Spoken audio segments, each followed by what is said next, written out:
Hello friends, இந்த வீடியோவில் முருங்கைக்காய் பற்றிய தகவலை தான் தெரிஞ்சுக்க போகிறோம். அதுக்கு முன்னாடி ஒரு சின்ன அற்புதமான விஷயம் சொல்கிறேன். எங்கள் வீட்டு மாடியில் ஒரே ஒரு சின்ன கிளை பார்த்தீங்களா, இவ்வளோண்டு கொம்பு அவ்வளோதாங்க நட்டு வச்சது.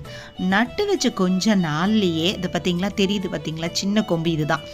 இந்த நட்டு வச்ச கிளையில் அழகாக இலையும் வந்துடுச்சு, பூவும் பூத்துடுச்சு. அந்த பூலேருந்து எவ்வளோ பெரிய முருங்கைக்காய் பாருங்கள், எவ்வளோ அழகாக காய்ச்சிருக்கு. அதிசயமாக இருக்குது பார்த்தீங்களா. இந்த இயற்கை மட்டும் எப்படிங்க தன்னுடைய வேலையை ரொம்ப அழகாக செய்யுது. அதுக்கு நம்ம என்ன பண்ணுறோம், தண்ணி மட்டும் ஊற்றுறோம், அது விதையை மட்டும் கொண்டு போய் போடுறோம், அவ்வளோதான். மற்றபடி இயற்கையிலேருந்தே சூரியன்கிட்ட இருந்து ஆக்சிஜன் எல்லாமே, கார்பன் டை ஆக்சைடு, அதனுடைய ப்ராசஸ் எல்லாத்தையுமே ஒழுங்காக செஞ்சு தன்னுடைய வேலையை தன்னால் ஒழுங்காக செஞ்சுக்கிட்டு அது கொடுக்க வேண்டியது நமக்கு எவ்வளோ அழகாக கொடுக்குது பார்த்தீங்களா. பட் நம்ம மட்டும் ஏங்க எல்லாத்துலேயும் நிறைய லேசினஸாக இருந்து டிலே பண்ணுறோங்க. அந்தந்த நேரத்துக்கு நம்ம என்னென்ன செய்யணுமோ அந்த வேலைகளை ஒழுங்காக செஞ்சிடணுங்க. சரி, ஓகே, அதெல்லாம் விடுங்க. இப்போ நம்ம முருங்கைக்காயை பற்றி தெரிஞ்சுக்கலாம் வாங்க. அதாவது முருங்கைக்காய் சாம்பார் செய்வோம், குழம்பு செய்வோம், பொரியல் செய்வோம், எல்லாமே பண்ணுவோம். முருங்கைக்காய் இல்லைனாலே குழம்புக்கு அட்லீஸ்ட் ஒரு முருங்கைக்காய், கத்திரிக்காய் ஏதாவது இருந்தால் தான் நம்மளால் குழம்பே வைக்க முடியும், கரெக்டுங்களா?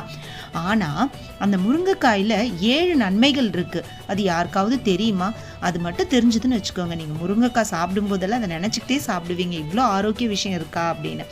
நிறைய பேர் அதே மாதிரி பார்த்தோம்னா முருங்கைக்காய் சாப்பிட்றதுக்கு சோம்பேறித்தனம் அதிகமாக படுவாங்க. நிறைய பேருக்கு முருங்கைக்காய் பிடிக்கும், ஆனால் அதை மென்று சாப்பிட்றதுக்கு ரொம்பவே கஷ்டப்படுவாங்க. அதனாலே முருங்கைக்காய் வேண்டான்னிடுவாங்க. உண்மை தானே? உண்மையாக இருந்தால் கண்டிப்பாக கமெண்ட்டில் சொல்லுங்கள். சரி வாங்க, 7 நன்மைகள் என்ன இருக்குன்னு பார்க்கலாம். ஃபஸ்ட்டு சுகர் பேஷண்ட்டுக்கு முருங்கைக்காய் ரொம்பவே நல்லதுன்னு சொல்கிறாங்க.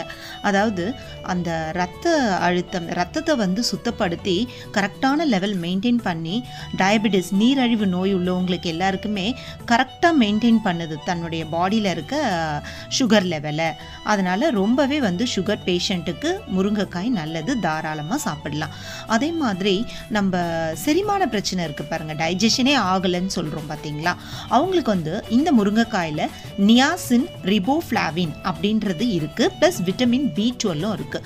ஸோ இது என்ன பண்ணுது அப்படின்னு பார்த்தீங்கன்னா, வயிறு அஜீரண கோளாறு உள்ளவங்களுக்கு எல்லாருக்குமே சரி செய்து நம்மளுடைய வயிறு குடலையும் சுத்தம் செய்யறதுக்கு உதவுது. ஸோ தாராளமாக அஜீரண ப்ராப்ளம் உள்ளவங்கெல்லாம் இதை எடுத்துக்கலாம் முருங்கைக்காயை உணவில். அதே மாதிரி லங்ஸ் இன்ஃபெக்ஷன், இப்போ எங்கே பார்த்தாலும் அடிக்கடி எல்லாருக்குமே வர்றது ஒரு வியாதி அப்படின்னு பார்த்தீங்கன்னா லங்ஸ் இன்ஃபெக்ஷன் தான். அது காற்றுனால ஏற்படலாம், அலர்ஜி, ஏதாவது ஒரு அலர்ஜினால ஏற்படுது, ஸோ டஸ்ட்னால, இந்த மாதிரி எல்லாம் லங் இன்ஃபெக்ஷன் நிறைய பேருக்கு வருது. ஸோ முருங்கைக்காய் நம்ம அதிகமாக உணவில் எடுத்துக்கிட்டோம்னா ஒவ்வாமை, அலர்ஜி, லங் இன்ஃபெக்ஷன் இருக்கவங்களுக்கு எல்லாருக்குமே இந்த முருங்கைக்காய் சரி செய்யுது. ஏன்னா விட்டமின் சியும் இதில் இருக்கிறதுனால. அதே மாதிரி மூட்டு வலி, முதுகு வலி பிரச்சனை இருக்கவங்களுக்கு எல்லாருக்குமே இந்த முருங்கைக்காயில் கால்சியம் சத்து அதிகமாக இருக்குது, இரும்பு சத்தும் அதிகமாக இருக்குது. அதனால் நம்ம அடிக்கடி உணவில் முருங்கைக்காய் சாப்பிட்டு வந்தோம்னா நமக்கு மூட்டு வலி பிரச்சனை, போன் ப்ராப்ளம் எதுவுமே இல்லாமல் நம்ம தவிர்த்துக்கலாம். அதே மாதிரி நோய் எதிர்ப்பு சக்தியையும் அதிகரிக்குது. ஸோ எந்த விதமான தொற்று பாதிப்பும் நமக்கு ஏற்படாமல் சளி, இரும்பல் இந்த பிரச்சனையிலிருந்து நம்ம காக்கிறதுக்கு இந்த முருங்கைக்காய் உதவுது.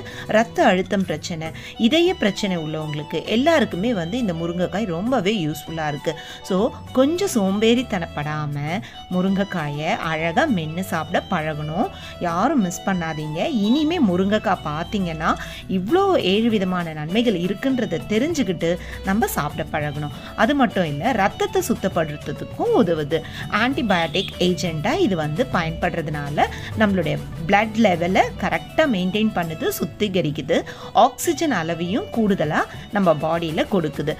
ஆக்சிஜன் குறைபாடு உள்ளவங்களுக்கெல்லாம் முருங்கைக்காய் அடிக்கடி உணவில் எடுத்துக்கிட்டோம்னா ஸோ ஆக்சிஜன் பற்றாக்குறை இல்லாமல் நம்மளால் ஈஸியாக ப்ரீத் பண்ண முடியும். ஸோ மறக்காமல் எல்லாருமே இனிமேல் அழகாக முருங்கைக்காவை சாப்பிட்டு ட்ரை பண்ணுங்கள். பாய், நன்றி.